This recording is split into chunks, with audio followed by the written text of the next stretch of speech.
PAB Conseil et Formation, bonjour. Merci d'avoir choisi cette nouvelle vidéo de conseils et de bonnes pratiques qui met la lumière sur le message et laisse le messager dans l'ombre.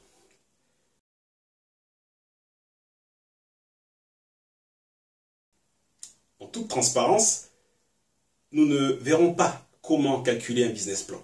Il existe des méthodes très bien faites pour cela et vous pouvez les trouver très facilement sur Internet.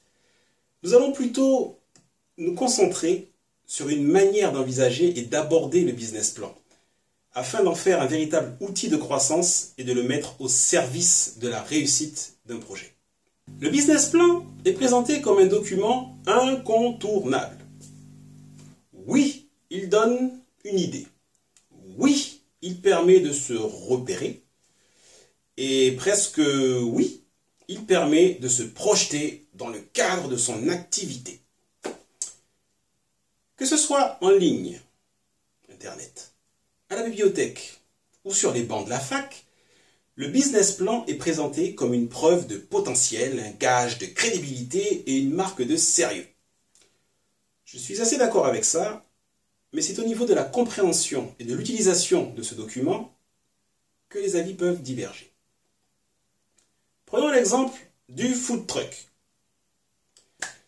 Il y a quelques années, je participais à une réunion de jeunes entrepreneurs. Comme c'est souvent le cas, nous avons fait un tour de table pour que tous les participants se présentent et fassent un pitch de leur projet. Sur une trentaine de personnes, il y avait 11 entrepreneurs qui se lançaient dans une activité de restauration mobile. Vous savez, les food trucks. Ils étaient nombreux et ça a donné des idées à l'un des participants qui a dit sur le ton de la rigolade qu'il allait se reconvertir et se spécialiser dans la réparation de camions et de food trucks en particulier. Bref, ces 11 personnes n'étaient heureusement pas originaires des mêmes quartiers, mais elles ont toutes tenu le même discours. J'ai décidé de monter un food truck parce que c'est très rentable et que la demande explose. Rien que dans mon quartier, il y en a un et il marche super bien. Quand le modérateur de l'événement demandait si une étude de marché avait été menée préalablement à la décision de se lancer, la réponse était souvent oui. Et les données extraites de cette étude étaient répercutées sur le business, notamment au niveau du chiffre d'affaires, sur le business plan. En gros, le raisonnement était le suivant. Je cite, « J'ai espionné le food truck du quartier pendant plusieurs semaines. J'ai vu le type de population qui y allait. Je suis moi-même devenu client pour voir de plus près et tester la qualité. Franchement, je peux mieux faire. J'ai calculé le panier moyen par client et je peux vous dire que ça rapporte. Du coup, j'ai fait mes calculs pour le business plan. Je suis allé voir mon banquier, je lui ai présenté le projet et les chiffres. Et j'ai eu un financement pour acquérir le camion avec les normes qui vont bien et tout, l'hygiène, etc., etc. Yes! Rien ne vous choque là-dedans? Question. Si le banquier a donné un suivi favorable à cette demande, c'est que le business plan devait être bien présenté. Rien ne vous choque là? Rien ne vous choque là encore? Rien, non? Moi, ce qui m'intrigue est dans ce business plan en fait.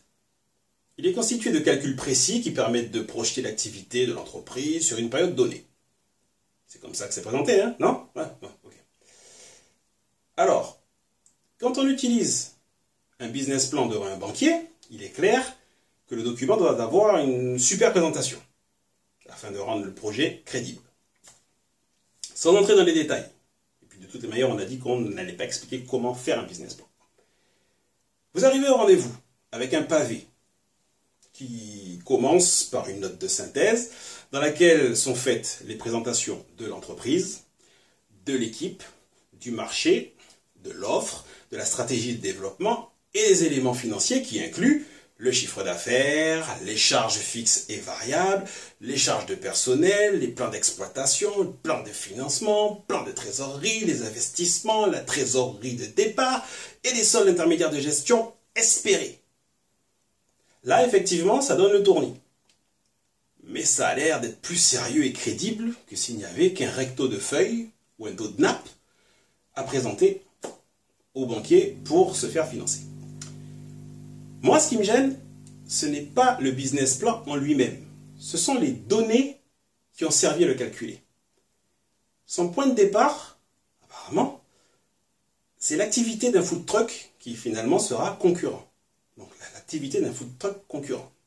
Et par rapport au panier moyen calculé chez ce concurrent, tout en pensant qu'il est possible de proposer de meilleurs produits, on a inventé un chiffre d'affaires théorique.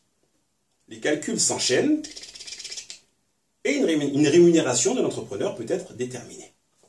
Voilà comment on finit avec un document bien carré qui repose sur des suppositions. Ok, il a obtenu son financement. Mais un business plan, ce n'est pas un document qui doit vendre du rêve. C'est un outil. C'est une boussole. Le point de départ, ce n'est pas le chiffre d'affaires. Non. Le point de départ, ce n'est pas l'activité. Non. Le point de départ, c'est l'entrepreneur. C'est ça le point de départ. En clair, l'entrepreneur, il décide d'être entrepreneur parce que c'est un choix de vie. Et en conséquence, il doit se fixer un objectif de rémunération. Et il voit en fonction de ses produits et des quantités qu'il devra vendre comment il pourra s'y retrouver. Et c'est là qu'il déterminera le montant, non pas estimé, mais nécessaire de son chiffre d'affaires. Voilà. La logique, en fait, elle est inversée. On part de la fin, en l'occurrence, de ce qu'on veut obtenir en termes de rémunération, et on remonte jusqu'au chiffre d'affaires. On part de l'humain et on remonte jusqu'à ce qu'il doit vendre pour pérenniser son activité. Et là, le business plan devient un outil comportant des objectifs plutôt qu'un document, si joli qu'il puisse être, qui affiche juste des estimations et des prévisions.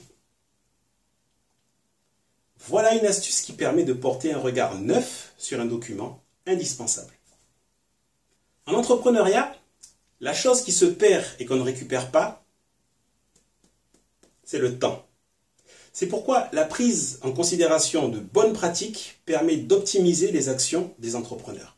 De même, pour vous, porteurs de projets ou jeunes entrepreneurs, il ne fait aucun doute que l'accès aux bonnes méthodes et aux conseils pertinents constitue un gain de temps et un véritable atout pour le développement de votre activité. PAB Conseil et Formation a développé des programmes d'accompagnement et des formations destinées aux entrepreneurs et aux porteurs de projets. Grâce à une approche pédagogique efficace et très originale, vous aurez accès à des informations utiles pour avancer sur votre parcours d'entrepreneur. L'équipe de PAB Conseil et Formation vous remercie et vous souhaite une vie pleine de projets. À votre succès. À bientôt.